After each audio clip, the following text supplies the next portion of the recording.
Saludos, amable audiencia de SBC Noticias. Estamos con ustedes en un programa más de Hablando con los Políticos. Y hoy tenemos la grata presencia aquí de un hombre que ha hecho política. Fue concejal de Neiva y sigue haciendo política, que es Mateo Trujillo. Mateo, muy buenos días. Santiago, buenos días. Un saludo y un saludo a todos los televidentes. Bienvenido a Hablemos con los Políticos. Muchas gracias, Santiago. Contento de estar acá. Muchas gracias. ¿Cuánto tiempo duró? ¿Cuántos periodos hizo usted como concejal de Neiva? Yo hice un periodo, yo estuve en el 2016, 2017. Ajá. Ahí tomé la decisión de ir al Congreso. Me lancé a la Cámara, saqué 11,000 votos con muy poquitos recursos en comparación a los otros, poquito tiempo, también 2 meses. Ajá. Y bueno, desafortunadamente empecé a buscar trabajo en el sector privado en Neiva. Fue muy difícil, Santiago. Contaba con el apoyo de mi esposa, que eso fue algo determinante, pero llegó al punto donde mi esposa, amor, y yo no quería depender del sector público, Uh-huh. de las casas políticas tradicionales que tanto había criticado, porque me parecía que era como perder mi independencia. Y bueno, desafortunadamente tuve que ir a Bogotá.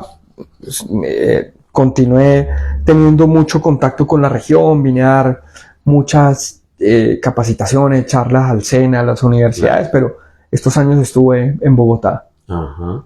Yo recuerdo que usted en el Consejo de Neiva hizo grandes debates precisamente contra los políticos tradicionales, hizo unos debates bastante fuertes. En ese tiempo el alcalde era el doctor Rodrigo Lara Sánchez, ¿no? ¿Usted estuvo en la lista de él o salió en la lista Sí, independiente? yo estuve por el verde. Ajá. Yo recuerdo que denunciamos casos de corrupción, como por ejemplo el de la S. Carmen Emilio Ospina, que están utilizando los recursos públicos de la salud Sí. para política.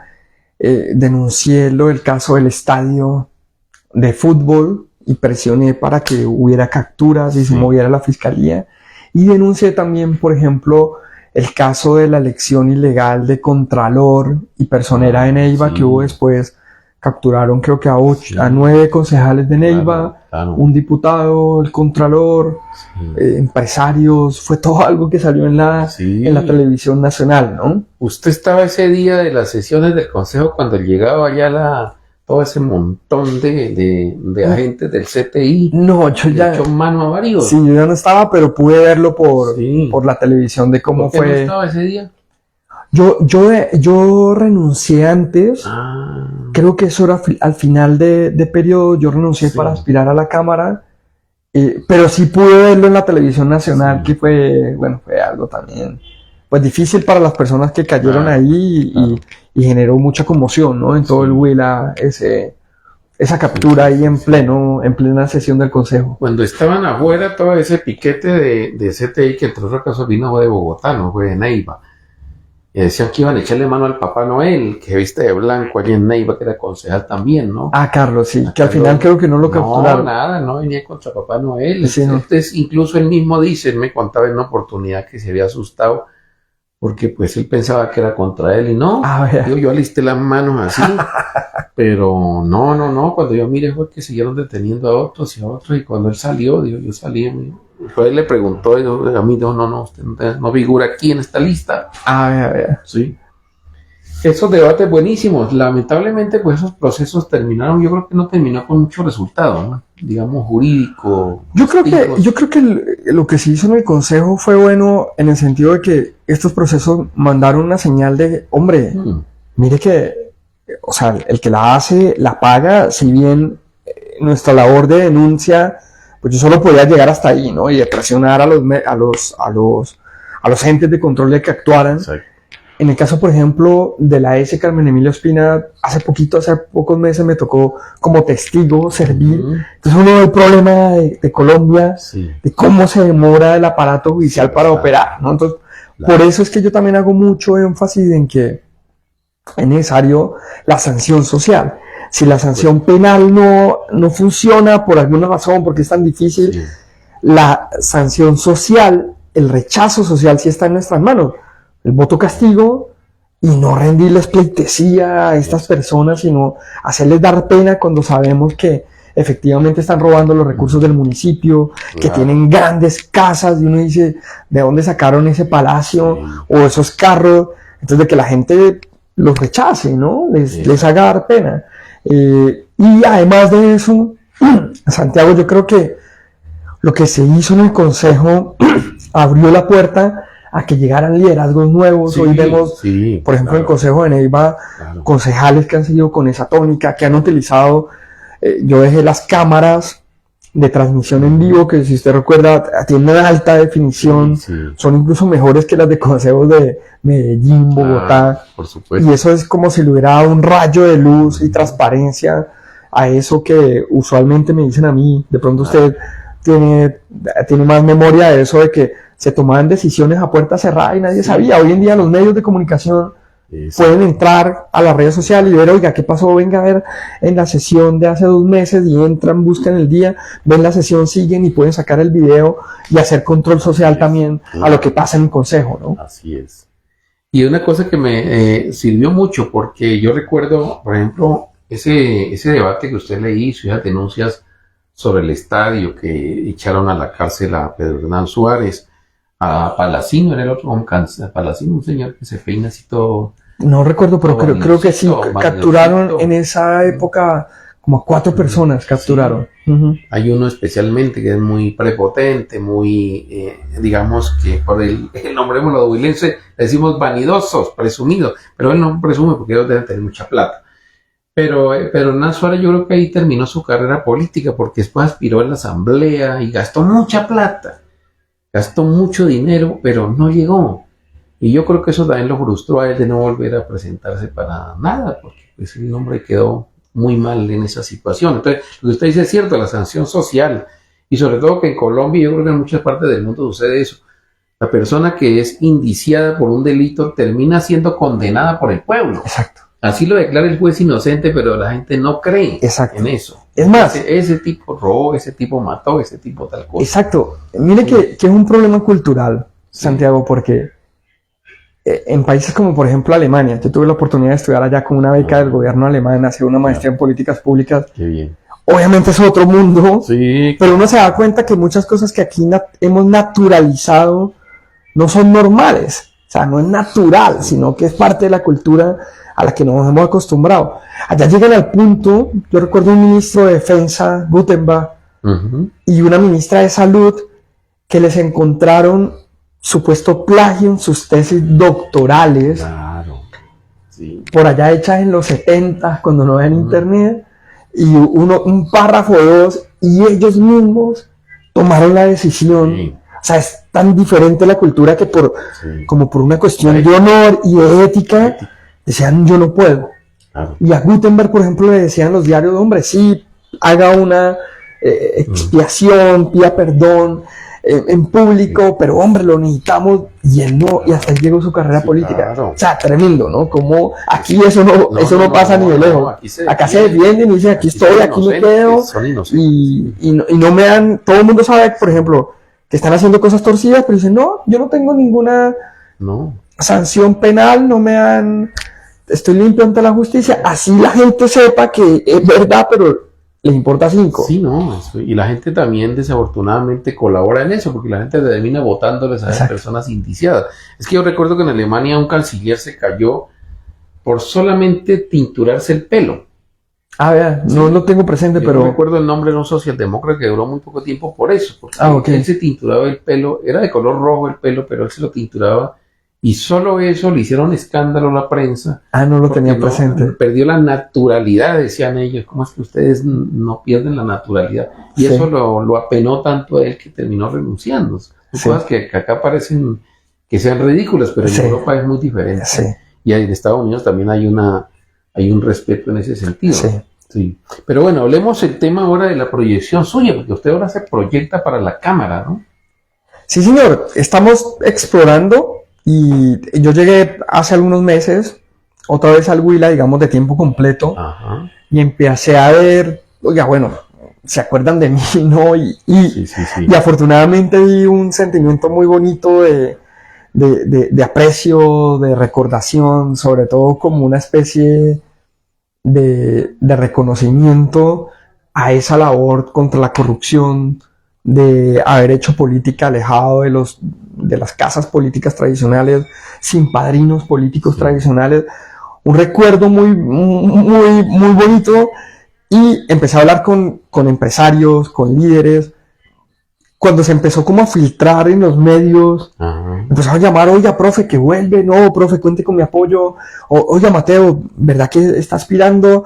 Tomémonos un café y después nos tomamos el café, oiga, cuente con el apoyo de mi equipo, ya hablé con mi familia y todo. Entonces, fue como yo venía, la verdad, yo sé que estar un tiempo alejado, claro. Eso cuesta en términos políticos, pero estoy muy optimista de que realmente hay un espacio, y sobre todo sigue habiendo un sentimiento, como usted decía, de que necesitamos una renovación real. Cuando me dicen, no, es que necesitamos caras nuevas, gente nueva, siempre los mismos, yo digo, más que caras nuevas, necesitamos prácticas nuevas. Sí. Porque uno a veces ve jóvenes que desafortunadamente ya son jóvenes envejecidos, y como que los han capturado y tienen esas prácticas a veces hasta con mañas peores.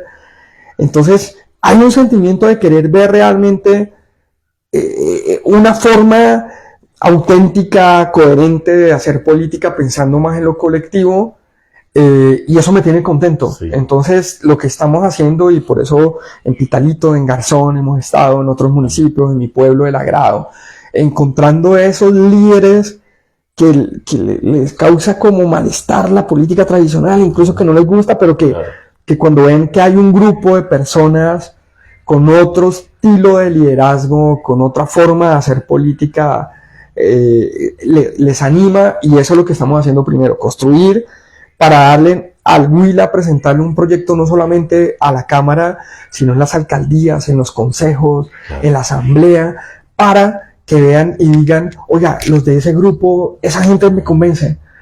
Tienen sus defectos, tienen sus cosas, pero hay gente que sigue unos principios, por ejemplo, unos principios éticos mínimos, ¿no? Sí. Lo público, no nos podemos enriquecer de lo público. Eso aquí, Santiago, a veces parece, es que se creen impolutos. Sí. En otras sociedades, como estamos hablando, eso es lo mínimo. Eso no es nada de que uno se las dé de santo ni de nada, sino que hemos llegado desafortunadamente a tal punto de degradación debido a la cultura mafiosa, a esa cultura de la ilegalidad, que se ha naturalizado eso, y alguien que diga, oiga, no, es que lo público no es para enriquecerse. Sí, claro. Un muchacho alguna vez de mi pueblo me decía, no, es que, hombre, cobran el 30%, el 40%, que cobren lo de ley, el 10% de ley, es como yo el 10%, yo le decía, eso es de ley, y él le quedó así. Y claro, eso lo han ya naturalizado, que hasta que tiene que uno sacar algo, y no, tiene un sueldo, tiene uno a veces viáticos, cosas, quédese con eso, pero no toque lo público. Y en la medida en que eso se dé, va a poderse desarrollar mejor el Huila, ¿no? Va a haber más desarrollo, y eso es algo a lo que le tenemos que apuntar acá, si queremos que cambie el departamento. Hace unas 3 semanas escuchábamos por acá en el sur del Huila que ya usted no aspiraba a la Cámara, que usted había declinado. Entonces, no es cierto, sigue. No, desafortunadamente salen muchos chismes, o que en la lista van no sé qué, que no sé qué, que van. Yo no sabía, pero hay medios de comunicación en donde les envían, o sea, yo sabía que enviaban les decían, no, ya tal, pero yo pensé que tomaban el trabajo de redactar, pero hace poquito me di cuenta que no, que hasta les mandan el chisme ya redactado, y no contrastan fuentes, ni nada, sino que lo colocan a la persona. Lo colocan tal cual, y ese juego.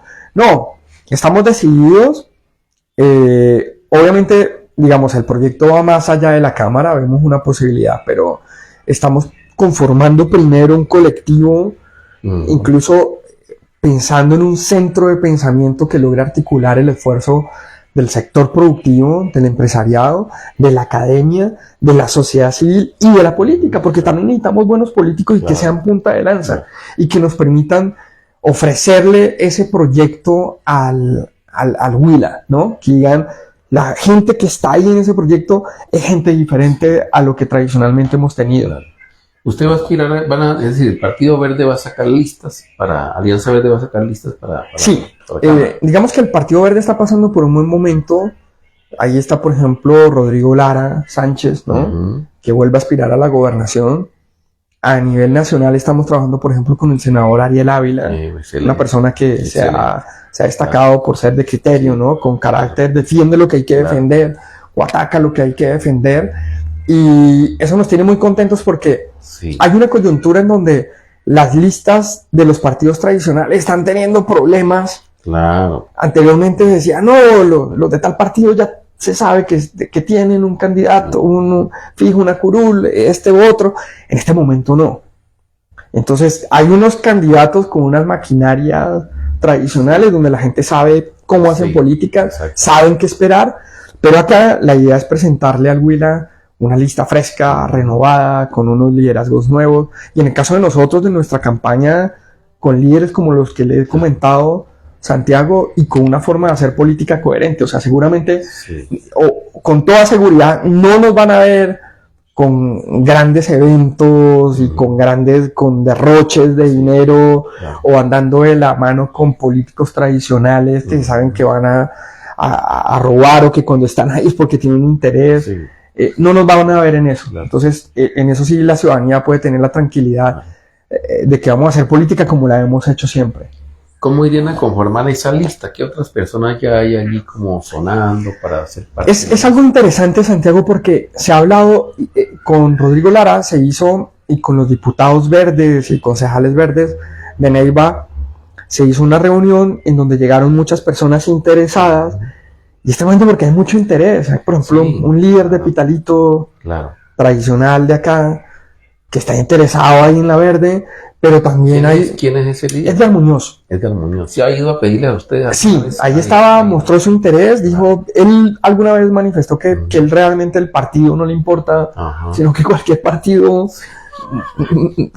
como que decía, bueno, estoy trabajando. Él ha manifestado que tiene los recursos, como que acostumbra a decir eso, y que el partido no le importa. En mi caso sí me importa bastante. ¿Me importa el partido? Me importa bastante el partido, y el verde, con todos los problemas que tiene, como lo tienen casi todos los partidos. Yo creo que hay un espacio para uno llegarle con temas muy concretos a un amplio espectro de la población, y con unas figuras que le apuestan a una política decente, ¿no? Uno encuentra ahí gente como el senador Ariel Ávila, y eso nos anima. Y entonces había gente de Cambio Radical, gente que ha estado en el Centro Democrático, gente del Mira, había 9 precandidatos. Entonces uno dice, pucha, hay un interés. Entonces Rodrigo Lara Sánchez decía, primera vez que me pasa esto, porque casi siempre era como tratando de sacarle ganas oiga, venga, lance, si lo apoyamos y sacar, pero ahorita se ve que el verde está fuerte, y entonces hay mucha gente que quiere estar ahí, ¿no? Entonces está, por ejemplo, Camilo Durán, que es del grupo del diputado Virgilio Huergo, que tiene una estructura bastante fuerte en el departamento. Ha mostrado interés, por ejemplo, Natalia Cavies, que ha estado mucho tiempo, militó en el verde, fue alcaldesa de Palermo, y está Diana Monge, que también hizo un ejercicio interesante a la asamblea, ¿no? Entonces hay muchas personas interesadas. A nosotros nos gustaría que sea una lista fresca, una lista del verde, que podamos realmente llegarle a los huilenses con ese mensaje de, mire, es gente que se está pensando pues una política diferente, no es con grandes cantidades de dinero o con recursos no sabemos de dónde, que eso desafortunadamente se ve en el Huila. Y vamos a ver, no depende solo de nuestro equipo.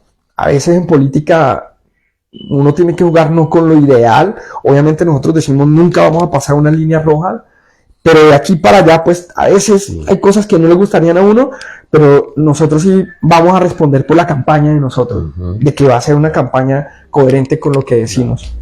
¿Qué le dijeron a Edgar Muñoz cuando fue allá a pedirles cabida? Hay mucho material ahí, mucha información que de pronto por respeto lo tendrán que decir, pues, como los dirigentes del partido y eso.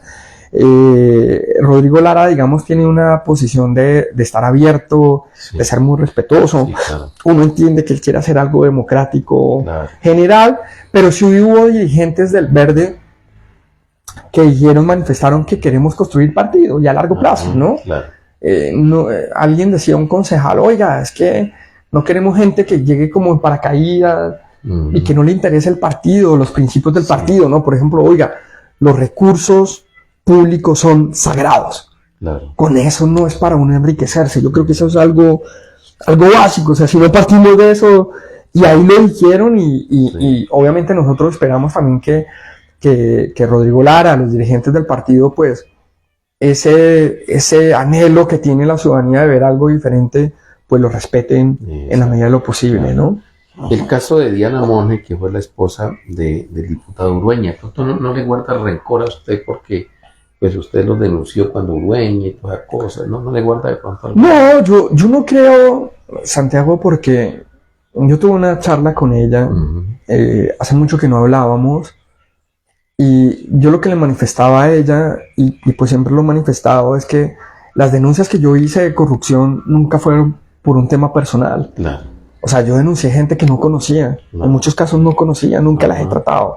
Sí. O sea, nunca había, por ejemplo, uno de los que denuncié, el caso de la S. Carmen Emilia Ospina, el exgerente, llegó a decir, por ejemplo, que yo era por un tema que había ido a la S a preguntarle o a pedirle ayuda.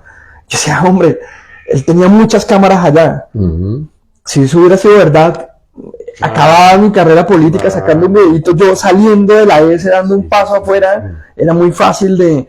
y a esta persona no la conocía, a Óscar Urueña lo conocía, me parecía un buen tipo, un buen ser humano, o sea, era un tipo con mucho carisma, muy buen político, pero cuando yo hice la denuncia, incluso yo no sabía quiénes estaban ahí. La fiscalía tenía indicios, ¿no? Claro.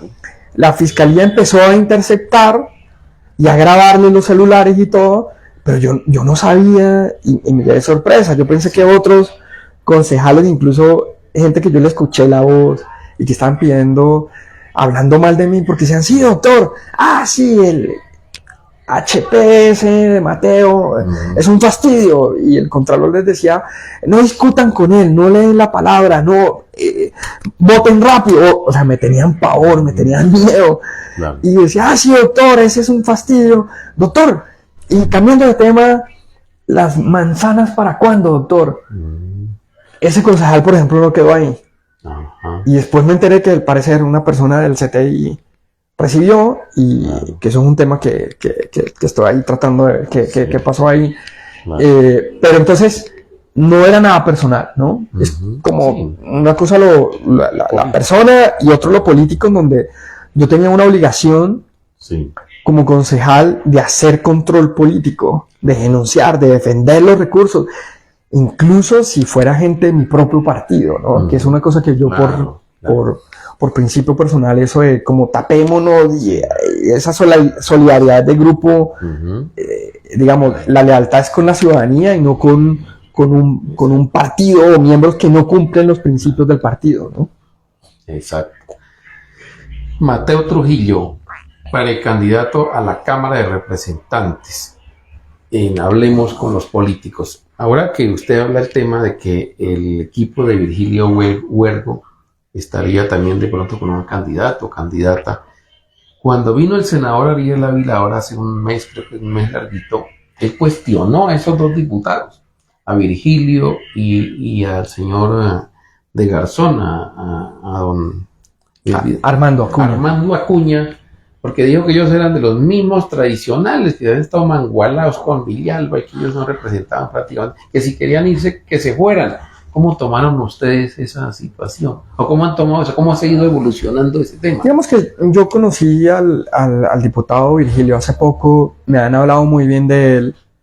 Lo conocí, me pareció un muy buen ser humano, me pareció una buena persona, sencilla, como que uno ve realmente una autenticidad de ser campesino, de querer trabajar por lo rural. Una persona que uno dice, oye, me gustaría trabajar con esta persona, y además algo que no me han dicho y me dio la impresión es que me pareció buen líder, ¿no? Un buen líder empodera a su equipo, un buen líder es leal con su equipo, trata de ver cómo progresan, y me pareció que él es de esas personas que le gusta tomar decisiones democráticamente, teniendo en cuenta a su equipo. Me pareció un buen líder también. Yo la verdad no sabía que el senador, yo he estado teniendo, digamos, relación últimamente con él. Ellos explicaron en su momento que claro, que cuando fue lo de gobernación, entonces no sabían que iba esta persona, se han comprometido con otro, después le impusieron, no tuvieron en cuenta. Y yo creo que ahorita estamos muy enfocados como en construir hacia adelante, y eso me gusta. Claro. O sea, queremos, por ejemplo, que el verde le presente al Huila también una tendencia que se preocupe por los problemas del Huila. Ahorita hay problemas de seguridad tremendos, hay problemas de generación de empleo para los jóvenes tremendo, y yo creo que en eso es que nos tenemos que enfocar, y en eso nosotros es lo que nos vamos a enfocar para trabajar de aquí hacia adelante. La prensa que habla de corrillos, yo soy uno de los que hago observatorios políticos constantes, y hablaban por ahí en Neiva de que una posible alianza, digamos, entre el nuevo liberalismo, pues que no veo aquí que sea tan fuerte, en el Huila, lo demostró en las elecciones pasadas, y el Partido Verde para hacer una lista en coalición, que el doctor Rodrigo Álvarez estaría pensando en eso. ¿Es cierto eso? Sí, incluso con otros movimientos, digamos que eso tiene la ventaja de ser, de unir fuerzas. Yo la verdad, y en eso fui claro, yo en la medida de lo posible preferiría que fuera algo verde, en el sentido de que queremos construir adelante. Yo llegué acá para quedarme, trabajar adelante, sacar un proyecto colectivo que no sea solo de Mateo Trujillo, sino con otros liderazgos, por ejemplo en Pitalito, con Camilo Forero, líderes que hemos encontrado así en Garzón, en Neiva, jóvenes, mujeres muy hechas para adelante, alejadas de esas prácticas tradicionales. Entonces creemos que el Verde puede ser un partido que permite llegar a ese espectro amplio, traer gente que más allá de esa polarización que se vuelve una gritería y un ruido que no deja plantear argumentos, ver matices, sino que es blanco-negro, nosotros podemos plantearle desde el Verde, en el largo plazo, construir ese movimiento fuerte para que el Huila pueda cambiar, como han hecho en otros departamentos, ¿no? Que le ha ganado espacio a la política tradicional. Entonces yo preferiría eso, pero estamos abiertos. Necesitamos una lista fuerte, una lista que asegure esa curul, siempre y cuando las personas que estén ahí, pues respeten esos mínimos éticos, identidad, porque tampoco puede caer uno en un vil o vulgar pragmatismo de aceptar a cualquiera porque simplemente va a atraer votos. Yo creo que en eso sí, y en eso vamos a presionar, que la gente, los huilenses están cansados de la política tradicional. Y uno escucha ahorita de caudales de ya gente que está uno dice, ¿de dónde sacan miles de millones de pesos? O sea, ¿de dónde sacan? Y la gente sabe que tienen esa plata. Y es obvio que van a llegar a robar, eso es obvio. Eso no nos hagamos ilusiones de que van a cambiar o de que es discurso. Entonces yo creo que el Verde sí tiene esa responsabilidad. Bienvenido a otros partidos como Nuevo Liberalismo que quiere, ojalá, yo le decía al representante acá, al coordinador en el Huila, ojalá fueran fieles a los ideales de Luis Carlos Galán, que uno dice tanta falta que le hace en Colombia, un tipo que entregó su vida poniéndole el pecho a lo más peligroso que había en Latinoamérica, que era Pablo Escobar. Se notaba que era una persona de unos valores, de una rectitud, al igual que Rodrigo Lara Bonilla, que se inmolaron, ¿no? Se entregaron. Entonces necesitamos que también tengan una coherencia estos partidos, ¿no?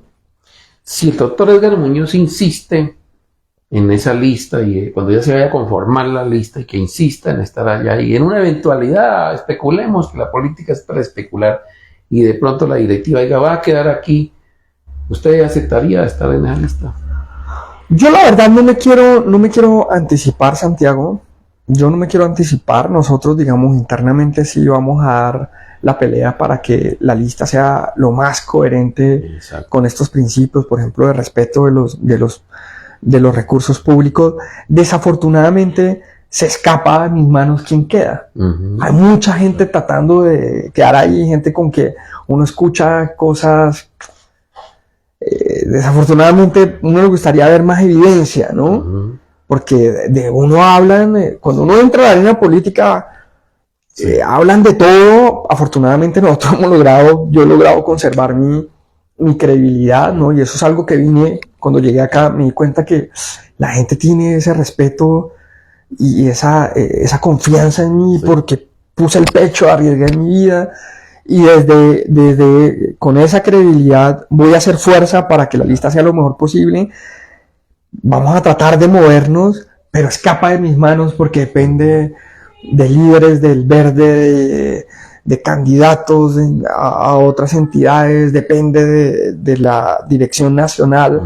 Y yo lo que sí le puedo garantizar a los huilenses es que la campaña de nosotros va a ser una campaña limpia, con pocos recursos, con muchas ideas y con gente muy coherente con esa nueva política que queremos en el Huila. Todavía no han diseñado el mecanismo de cómo van a hacer la lista, si va a ser por una consulta popular o va a ser reuniones o por el tema de consulta se planteó, pero se ha descartado porque puede tener mucho ruido, injerencia de otros intereses, de otros partidos. En teoría la idea inicial es que los diputados con los concejales, con Rodrigo Lara, quien tiene ahí una voz bastante importante, porque el directorio nacional lo ha empoderado también para que lidere la conformación, son los que van a tener una voz importante. Nosotros queremos que sea gente con esas características y que además personas que tengan votos, que tengan una estructura limpia, que tengan un reconocimiento, porque también hay un juego y en eso tenemos que ser realistas, que esto es un esfuerzo muy grande que uno va a hacer a nivel de tiempo, ¿no? De la familia, económico, y tiene que ser una lista ganadora. O sea, tiene que ser una lista que las personas que estén ahí garantice el umbral. Están las posibilidades, está la coyuntura dada, porque tampoco podemos traer, no sé, 3 hermanitas de la caridad públicas por allá sin mancha, inmaculadas, pero que no tienen votos, ¿no? Entonces también es con votos. Entonces tienen que las dos cosas compensar. Y bueno, vamos a tratar de que sea lo mejor posible para que sea una lista atrayente, que realmente suscite un interés en los huilenses, sobre todo en el voto de opinión, y que digan, oye, qué interesante, esta se diferencia a las otras, ¿no? Exacto, ese es el impacto que pueden dar. A nivel nacional, el Partido Verde atraviesa por una crisis, inclusive con una amenaza de división que pues tendrá que ser votada, pero aún si esa división no se da por las situaciones internas, siempre va a tener esa división, digamos, ideológica, porque hay unos sectores muy a la derecha, otros sectores que están como tratándose es decir, no hay una coherencia en cuanto a los senadores, porque si algo tiene el Partido Verde es que cada senador de esa lista tiene su propio fortín electoral, entonces no dependen del uno ni del otro, ni de una lista única. ¿Cómo ve usted esa división? ¿Cómo la... Yo creo que el partido tiene sus pros y sus contras en ese sentido, porque el hecho de que no tenga un cacique, que es el que manda y dice esto es así, y que no todos son enfiladitos, y nadie puede rechistar, ¿no? Porque tiene un cacique que es el que manda, pues eso es una ventaja que puedan tener personas con diferentes posiciones diversas que enriquecen el debate, que permiten entender mejor los problemas sociales en su complejidad. Yo, por ejemplo, me considero una persona de pensamiento liberal, en el sentido que le gusta el pluralismo y la diversidad, que entiende que algo que funcionó acá, en determinado momento, en determinada geografía, de pronto no funciona acá, y que no cree en esos dogmas, o que la realidad es blanco o negro, y que prefiere, oiga, hagamos un piloto acá y miremos si funciona, y lo vamos ampliando, y lo vamos ajustando, y vamos viendo. Me gusta como ese incrementalismo en las políticas públicas, y escuchar visiones que uno diga, oiga, verdad, puede tener razón, yo no había visto, yo siempre he creído que es acá, y puede ser por acá.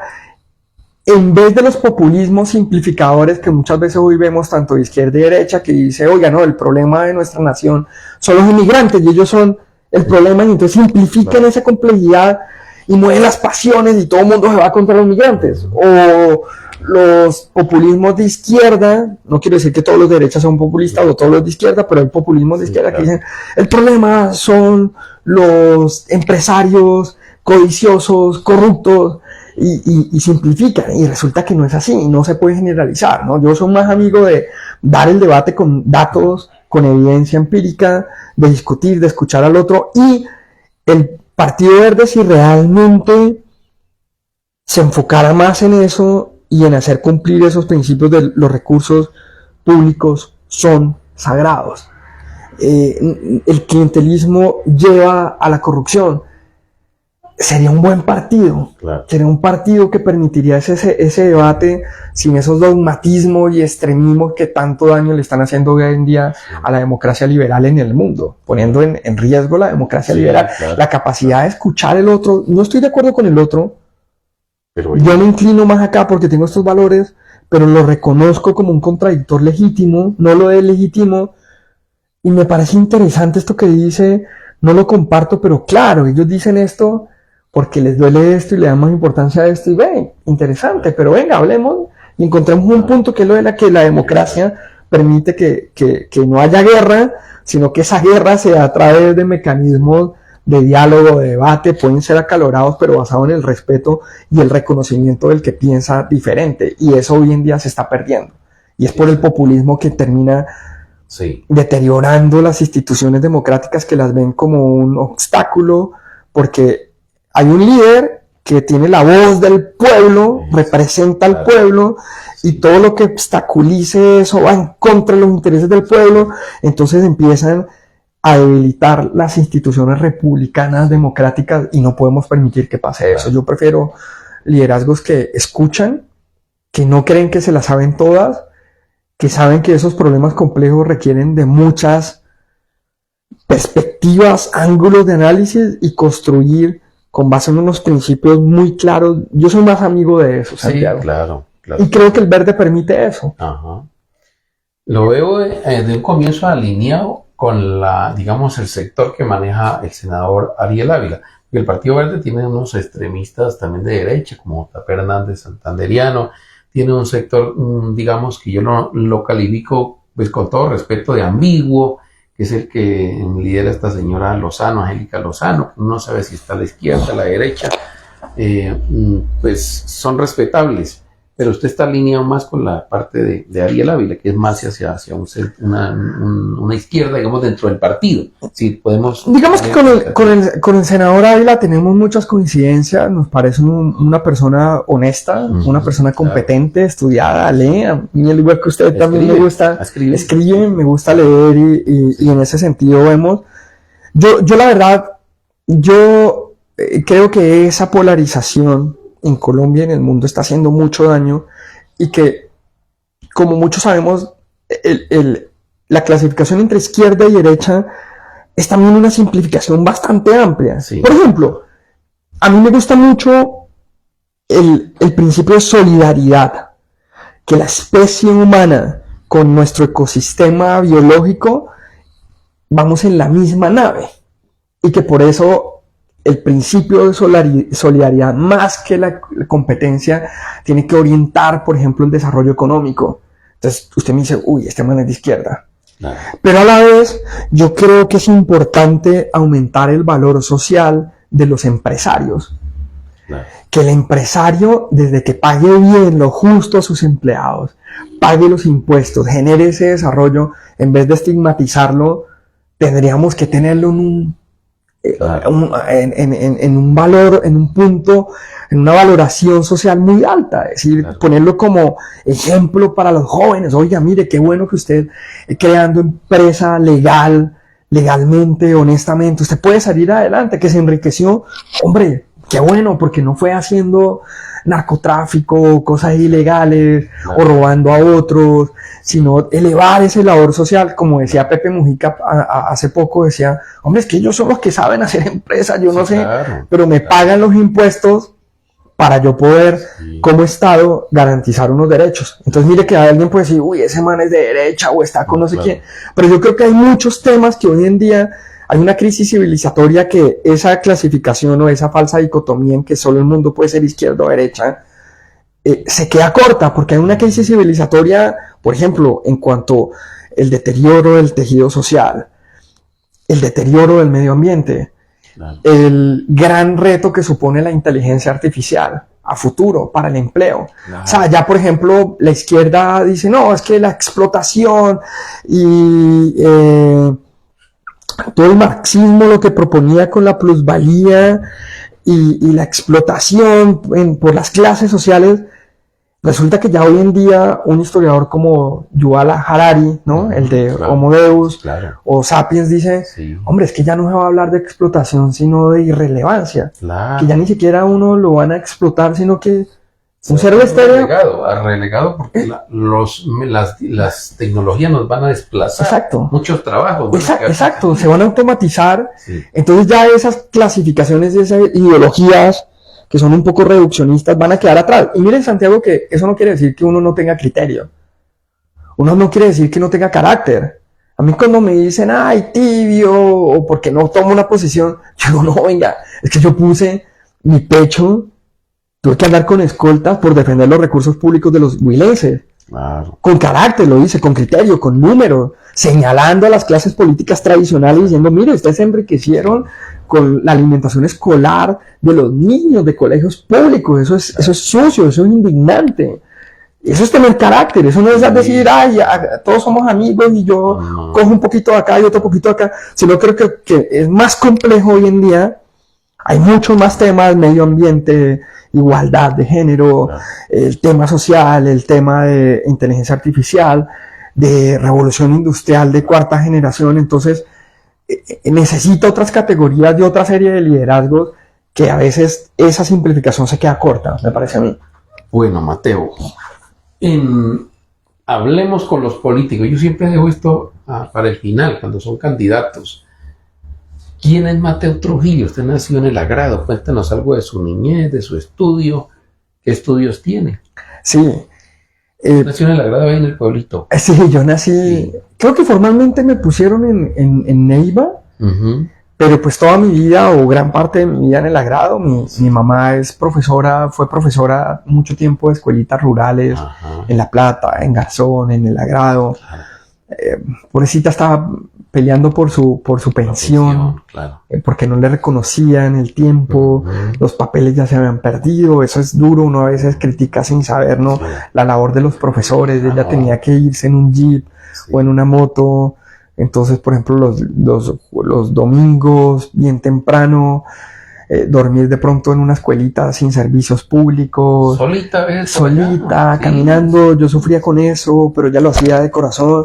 Entonces mi mamá, Lola Segura, ella entregó mucho su vida a eso. Mi papá murió cuando yo era muy pequeño, a los 5 años, él era cacaotero, era una persona de campo, también sin educación, pero yo tuve la oportunidad de ganarme, a los 15 años perdimos todos los bienes, Santiago. Teníamos una asociación y mis hermanos tomaron el control de los bienes. Afortunadamente mi abuela en el pueblo, mi abuela materna nos recibió allá. Yo dije, Santiago, yo decía, yo ya quería estudiar como fuera, yo dije, no hay otra sino ganarme una beca. Y me dediqué en cuerpo y alma. Me acuerdo que al sacerdote del pueblo le pedí el favor de que, como mi abuela vendía leche en la casa, había mucho ruido, que me dejara en la casa curar en el segundo piso, tenía un salón que nadie utilizaba, y él muy amablemente me permitió, yo me conseguí un álgebra de Baldor, otros libros, me clavé en cuerpo y alma, y fue que aprendí a estudiar con disciplina, me gané la beca Andrés Bello por mi puntaje en el ICFES, eso me permitió ir al externado en Bogotá, a estudiar. En ese momento era finanzas, gobierno y relaciones internacionales, porque desde los 9 años lo del servicio público y la política me ha gustado, lo he sentido como una vocación. Pero perdón, ¿el bachillerato lo hizo ahí en El Agrado? En El Agrado, sí. Cuando me preguntaban en Bogotá, ¿y tú de qué colegio saliste? ¿De qué colegio eres? Y yo decía, no, es que yo soy un pueblo del Agrado, te quedas así, un pueblo de Huila, y del Agrado y todo, el Agrado, o sea, nunca en su vida habían escuchado eso. Y les decía, pero estuve en el mejor colegio allá del pueblo. Entonces hacían cara así. Y dije, pero también era el peor, era el único. Y entonces quedaban así, pero con mucho orgullo de mis raíces. Es que, perdone que le haga un paréntesis. Yo visito constantemente todo el departamento de Huila, lo ando, sin ser candidato. Pero yo recorro el departamento de Huila y uno de los municipios que más me gusta por su legado histórico, además, el edificio municipal, que es histórico, es El Agrado, porque El Agrado tiene una historia. Además tenemos un expresidente que fue de allí, José María Rojas Garrido. José María Rojas Garrido, mire que es interesante y pocas personas saben eso. Yo recuerdo que en el externado estaba como en el Centro de Investigaciones y Proyectos Especiales, que lo lideraba un profesor que tenía doctorado en historia, y él me dijo, allá es José María Rojas Garrido, y yo quedé, y claro, me decía, es de los grandes oradores que ha tenido el país, y es el único colombiano que ha ocupado la presidencia de las 3 ramas del poder. Él fue presidente de la República, fue presidente del Senado, y fue presidente de la Corte, del Congreso, y presidente de la Corte Suprema de Justicia. Sí, claro que no había, en esa época no había Corte Constitucional. Exacto, y un presidente, un orador y un liberal de pensamiento, de esto que nos trajo el periodo del liberalismo radical, ¿no? El liberalismo que aportaron mucho a Colombia. En el Huila hay 2 partes que son históricas por ese liberalismo radical que, entre otras cosas, ayudó mucho a difundir Tomás Cipriano y Mosquera. Es que en Gigante hubo masonería, hubo templo masónico, y allí iban, me imagino, porque José María Rojas Garrido figura como miembro de la masonería en el Gran Oriente. Que Sandra es la primera persona del Huila que le escucho eso. Yo no lo sabía, porque ni siquiera en mi pueblo lo había escuchado. Yo he tratado de buscar el sitio exacto donde funcionaba la logia. Vea, qué interesante. Duró cerca de 6 años y se fumó durante la República Liberal de esa época, entre 1860, que arranca, hasta 1886, 16 años que llegó la regeneración con Núñez. Entonces, allí hubo templo masónico. No ha escuchado. Yo me enteré lo de José María Rojas Garrido porque estuve en el externado. El externado tenía masonería, era como la universidad que fundaron los liberales radicales, por eso le pusieron externada, en contraposición a internado. Y empecé a leer libros cuando llegué y me encontré a José María Rojas Garrido y dije, vea, y ocupaba fue un tipo con una educación y un conocimiento y una profundidad teórica y en términos de retórica increíble, que se movía en ese medio con Cipriano de Mosquera y con todos estos liberales radicales, pero no sabía eso, es muy interesante. Claro. Es que dentro de la investigación siempre he hecho eso, buscar en Gigante dónde está ese templo masónico. Creo que hacían reuniones también allá en el Agrado. Pero bueno, entonces, ¿qué más estudios tiene ya en la Universidad Externada? Sí, yo de ahí empecé a trabajar en el sector financiero. Quería ser político, pero no quería ser como el político tradicional que se iba de muchos compañeros míos hacían eso, como volvían a sus regiones de la mano de un político tradicional. A mí me parecía una contradicción. Dije más bien, maduro profesional y humanamente en el sector financiero, tengo algo de independencia financiera para no depender de la política. Nunca he querido depender, como me pasó ahora que dijo, oiga, pasar esa raya no lo voy, prefiero volver al sector privado y no dejar mis principios por tener que vivir de la política, ¿no? Me gané una beca de la Universidad de los Andes para hacer una maestría en ingeniería industrial. Después me presenté a la beca del gobierno alemán para hacer una maestría en políticas públicas en Berlín y en Estados Unidos, con una consultoría con la Agencia Alemana de Cooperación Internacional en Brasil. Trabajé en Brasilia. Pude, viajar y conocer muchas experiencias en países en el mundo, y volví a mi región con mucho amor y con muchas ganas de devolver eso que había recibido y de trabajar, porque eso de salir también, como yo le decía a mis estudiantes de la USCO, donde fui profesor, les decía, hombre, ustedes tienen que salir, si pueden salgan, así sea a trabajar en lo más sencillo afuera, pero ver algo diferente, ver un país donde no se roba la plata, donde las obras las hacen bien, las vías, los puentes no se caen porque los hacen para que duren muchos años. Eso le abre a uno la mente, ¿no? De lo que desafortunadamente acá en el Huila hemos naturalizado y pensamos que es normal, ¿no? Que es algo que tiene que ser así, y nos damos cuenta que no tiene que ser así, ¿no? Sí, claro, así es. Pues Mateo, el tiempo es corto, desafortunadamente, en Hablemos con los Políticos, pero yo creo que vamos a tener la oportunidad de que usted vuelva más adelante, antes de que se le vuelva muy imposible, porque las campañas comienzan a absorberle todo el tiempo. Sí, señor. Las 24 horas, tenerlo aquí, porque es interesante hablar con estos políticos que no son iguales a los otros. Lo digo con toda sinceridad. Yo he tenido aquí muchos políticos que han venido aquí a este lugar, y la diferencia es muy grande. Gracias, la diferencia. Gracias, Santiago. Porque usted tiene otras proyecciones, otros principios, otros criterios muy distintos a lo tradicional. Y ojalá que la gente del departamento del Huila en estas elecciones piense mejor en el momento de votar. Ahí tenemos estas figuras y seguramente saldrán muchas más con este mismo ideales, con estos mismos pensamientos. Yo siempre les he dicho y les seguiré repitiendo, hay que renovar ese Congreso de la República, pero elegir gente buena. Yo considero que entre los buenos está Mateo Trujillo. Muchas gracias, Santiago. No campaña, ni mucho menos. Muchas gracias, Santiago. Me siento parcializado con ustedes, pero estoy muy chocado hace muchos años con los políticos tradicionales. Ustedes lo saben porque ustedes saben mis criterios y saben en mis francotiradores todos los días que yo les echo aquí agua sucia a esos políticos. Pero estos merecen ser escuchados, merecen ser valorados. Y entonces es bueno que ustedes comiencen a pensar en qué opciones puedan escoger para esas próximas elecciones dentro de un año, que serán en marzo, pero que eso se pasa muy rápido. Sí. Muchas gracias por estar aquí. Santiago, a usted y a todos los televidentes por observarnos. Mateo Trujillo en Hablemos con los Políticos. Muchas gracias a todos y ya volveremos con otro programa más de Hablando con los Políticos. Hasta luego, muchas gracias.